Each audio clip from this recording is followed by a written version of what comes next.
Am I the a-hole for telling my fiancé that if he expects me to contribute 50-50, we have to make some serious lifestyle changes? My 26F, fiancé, 26M, sat me down yesterday and gave me a long talk about how he feels like I don't contribute enough to the household, particularly in the financial sense. I was a bit caught off guard by this, but was willing to hear him out, since he wasn't wrong. He makes a lot more than I do, and we've always split bills accordingly, which ends up being about 80% him.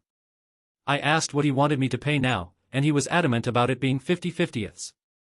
I asked if everything was okay with his job, or if he needed to take fewer hours, and he wouldn't answer me.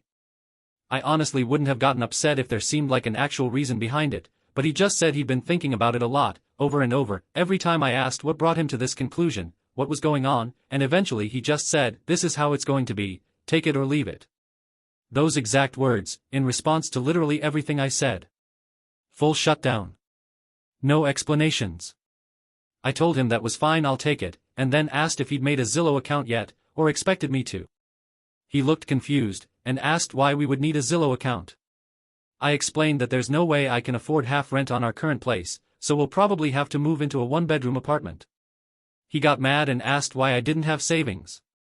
I told him that I do, but I'm not paying rent out of my savings, because that's a terrible and unsustainable idea.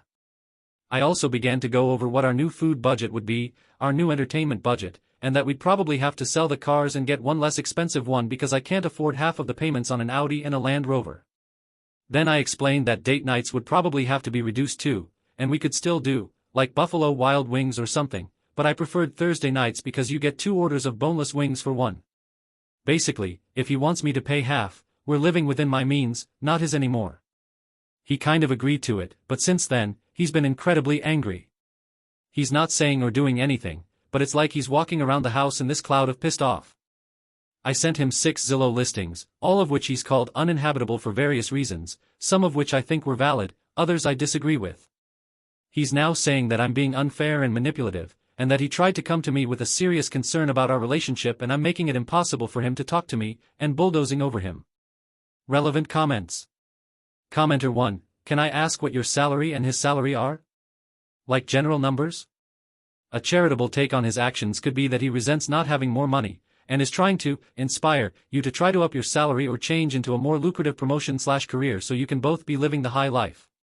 He might be imaging how great it would be to have 200% of his income, instead of 120%. If that's the case, he's still going about it a shite and douchey way. Personally, I agree with many other comments someone has insinuated that you're a gold digger, and he was expecting you to break up with him, not problem solve. I make around 35K a year. He makes around 120K a year. It's not like there's some magical, be rich suddenly, button I can press. I'm a preschool teacher, and I don't have a college degree, and I certainly can't afford a college degree at this point without asking for help or taking out insane loans. Commenter 2, not the a-hole. To me, it sounds like something happened with his job and he's not able to tell you yet, for whatever reasons. I would try to have another calm chat about it with him, also showing him how much you'd be able to afford long term. Don't move forward with your plans of getting married until you both agree on your finances. I asked about the job, and he wouldn't give me a straight answer.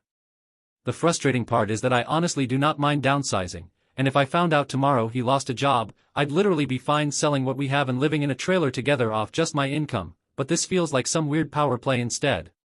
Downvoted commenter, I get a feeling that his aim was to try and make you more ambitious. You need to equal him in ability to pay the bills, so you need to either get a promotion or a new job paying the same as him. So NTA, but your partner is a prick for not thinking things through and trying to strong-arm you into doing something without discussing it first. I don't know how I'd go about doing that, all things considered. It's not like there's some magical, be rich suddenly, button I can press. I'm a preschool teacher, and I don't have a college degree, and I certainly can't afford a college degree at this point without asking for help or taking out insane loans. Downvoted commenter 2, if you can barely afford your basic living expenses, why the hell are you driving an Audi or Range? This is a classic example of lifestyle creep. If you barely make enough to contribute to rent, driving a luxury car is shameful. You're NTA, you're just a spoiled and unrealistic person. He gave me the Audi as a birthday present. It was not something I was aware of until it was in the driveway with a big pink bow and confetti. Literally like a car commercial. He's always had a bit of a flair for the dramatic. Commenter 3, NTA. What podcasts does he listen to? Op. I don't know in detail. Joe Rogan I'm pretty sure, and Cumtown, and I think a guy called Sam Hyde. They're apparently funny. I don't super get that kind of humor. Update 1, hi everyone. This got way bigger than intended, so I figured a follow-up was owed. So, last time I posted was Monday. Monday as a whole was spent just sorting through what I felt, and what to do next. There was a lot of silence and a lot of anger, and a lot of Reddit advice, some of which I found very insightful, some of which was less so. Also some people think I made this up as part of a viral marketing sponsorship between Buffalo Wild Wings, Audi, and Zillow, which honestly would solve the money problems if true, but alas, is not the case. On Tuesday, after I got home from work, I sort of just walked up to him on the elliptical and explained as calmly as I could that I had questions, and if he actually wanted to marry me, he needed to be willing to answer them. I asked if he thought I was a gold digger, yes or no. He said yes. I told him that I wasn't willing to be in a relationship where I have to prove myself by sacrificing any sort of stability, and that led to a bit of a screaming match, and eventually, a confession. So it turns out we cannot afford anything we have right now. We are in serious credit card debt, the cars are both on the verge of being repossessed, and I did not know about any of this.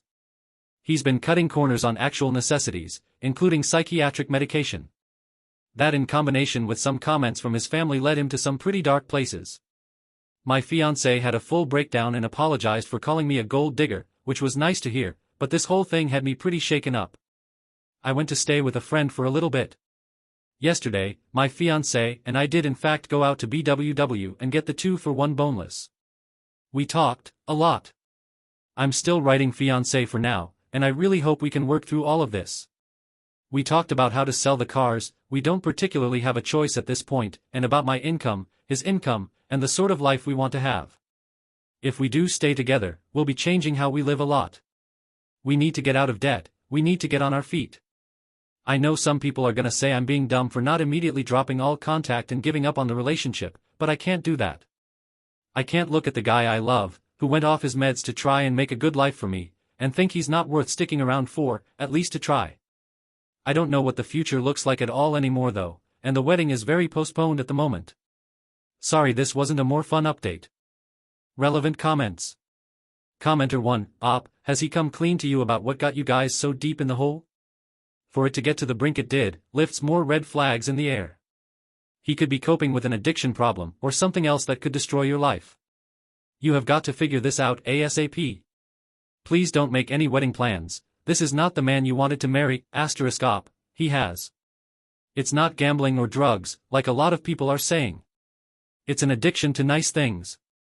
He's got a lot of financial hang-ups, and comes from a family that replaced love with money, so he got it in his head that the only way to show love was to provide a very fancy sort of lifestyle, which was way over budget for us.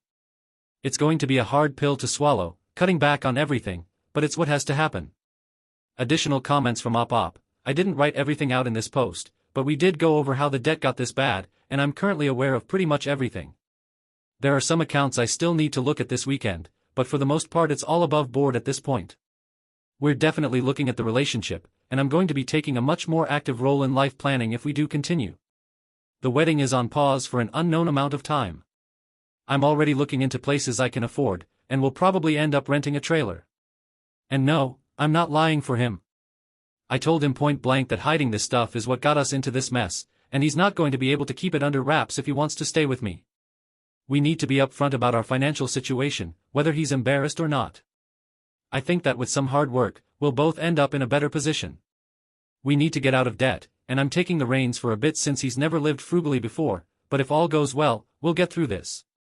I don't plan to leave if he sticks to what we're talking about and actually takes steps forward. I love this man, and I'll fight for what we have. If he won't fix things, won't listen, and continues to disrespect me, I'm gone, but I genuinely believe we will get through this. I know he can do better, and I believe he wants to.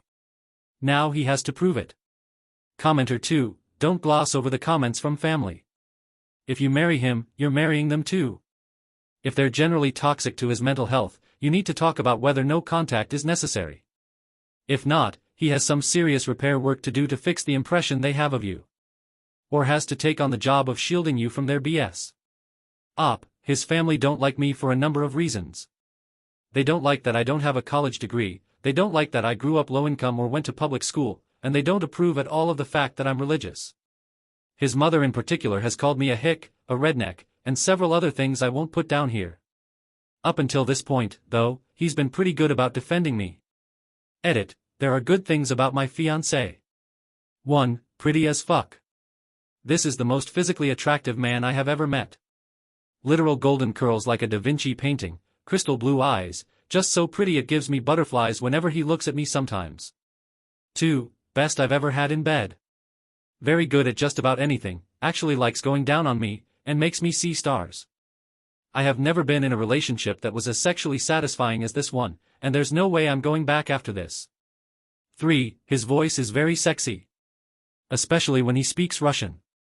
He also speaks French, Spanish, and apparently Latin. But Russian is my favorite. 4. Got a vasectomy so I could go off birth control. He was the one to suggest it, because he saw how much I hated those stupid pills, and he was willing to get an actual surgery for me. 5. Full of little surprises and adventures. He's always doing things like getting me wildflowers, making my favorite breakfast before I wake up, or even planning little day adventures for us to go on together. Life is never mundane because he's always making it special. 6. Actually does housework. Does not need to be asked to do housework. He actually does more of the cleaning than I do, and I cook most of the meals, because he thinks that sweeping and mopping floors is meditative. I do not know how I got this lucky on this one. 7. Plays guitar. Really, really well. It's very attractive. 8. Can physically pick me up and carry me around and does this often. I am not a small woman, to be clear. This is legitimately impressive and makes me feel so nice. 9. Reads. I can actually talk about books. With him. You have no idea how rare this is, especially to find a guy who'll read anything I say. Oh, I like this. You do not comprehend the feeling of mentioning offhandedly that you're reading Midnight Sun and having him come to you the next day after spending all night reading so that you could talk about it together until you live it. 10. Has shown me that there is actual romance in life and that I deserve more than a flat boring relationship devoid of orgasms or dancing in the rain or music. He brought real passion and fun and aliveness into my life, and in a world where that's treated as an unrealistic fantasy for most women, he's shown me that I deserve something unrealistic. Update 2, we are out of debt. It feels so good to say that and have it be true, but as of 3 days ago, everything is finally paid off and we've made our way back onto solid ground. Almost 2 years ago, I made a post here about my 28F fiancé, 28M, wanting to split things 50-50, and my offer of compromising on lifestyle changes. As it turned out, he was off his meds and had managed to get himself into some serious debt, a little under $100K, trying to provide a life that we could not afford on a combined $155K a year. Things were rough. I almost left him a few times. But we have finally made it through to the other side. I handle the finances. 100% of the finances. I give him a budget for buying coffee. It wasn't fun, but in exchange he started doing more of the housework, so it evens out. We moved from our over-the-top apartment into a shared living situation, which, while not ideal, was leagues better than my initial plan of getting a trailer. We have roommates, but they're on another floor, so it's not too bad, and we have our own bathroom, which was my only real stipulation. We've lived like we're a $70K a year couple, doing actual 50-50 finances, and every extra penny he's made has gone directly to paying off the debt. We sold the cars, obviously. Traded them in for a nice used Ford Maverick and a Vespa. That helped a lot. There have been no more lavish vacations or over-the-top restaurants with $500 price tags. It was rough for my fiancé at first. He's always been very much a rich boy, and I think losing that as an identity was difficult for him. That being said, he's gotten so creative lately, it's been amazing to see. He will make me things if he can't buy me things, and we've started cooking together instead of having me do almost all of it. Our room is covered in the things he's made for me, and it's really lovely. We're still in love. We're still going strong. And we can finally start actually planning our wedding again. We're gonna get our own place first, but the wedding is next on the list after that. I'm so glad that we stuck with this, and being on the other side is the greatest feeling in the world. Thank you to everyone who offered advice. I don't know how things would have ended up if I hadn't had the courage of my convictions, and I'm genuinely grateful to those who directed me to Dave Ramsey and Caleb Hammer. Y'all are awesome. TLDR, we made it out and are officially debt-free.